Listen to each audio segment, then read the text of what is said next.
believe that you have touched many of them here, Father. ದೇವರೇ ನಾನು ನಂಬ್ತೇನೆ ನಿನ್ನ ಪ್ರಸನ್ನತೆಯಲ್ಲಿದೆ ಅಂತ. Lord, today I believe that you visited each one of their hearts, Father. ನಾನು ನಂಬ್ತೇನೆ ದೇವರೇ ನೀನು ಎಲ್ಲರ ಹೃದಯಗಳನ್ನು ಸ್ಪರ್ಶಿಸಿದೆ ಅಂತ.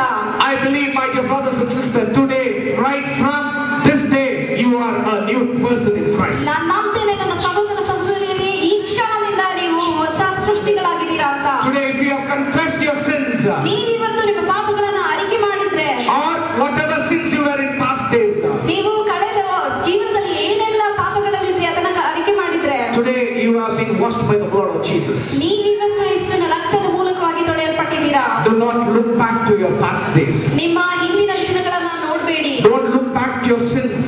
ನಿಮ್ಮ ಪಾಪಗಳನ್ನ ತಿರುಗಿ ನೋಡಬೇಡಿ. Look to this Jesus who is author and perfecter in our life. ನಿಮ್ಮನ್ನ ಪರಿಪೂರ್ಣ ಮಾಡುವಂತ ಯೇಸುವನ್ನ ನೀವು ನೋಡಿ. And he is alive, my dear brothers and sisters. ಆತನು ಜೀವ ಸ್ವರೂಪನಾಗಿದ್ದಾನೆ ನನ್ನ ಸಹೋದರ ಸಹೋದರಿಯರೇ. He has touched many of them. ನೀವು ಎಲ್ಲರನ್ನ ಆತನು ಮುಟ್ಟಿದ್ದಾನೆ, ಎಷ್ಟೊಂದು ಜನರನ್ನು ಮುಟ್ಟಿದ್ದಾನೆ. And thank you, Lord Jesus. ಆತನೇ ಯೇಸುವೇ. Thank you, Lord, for doing each one of them, Father.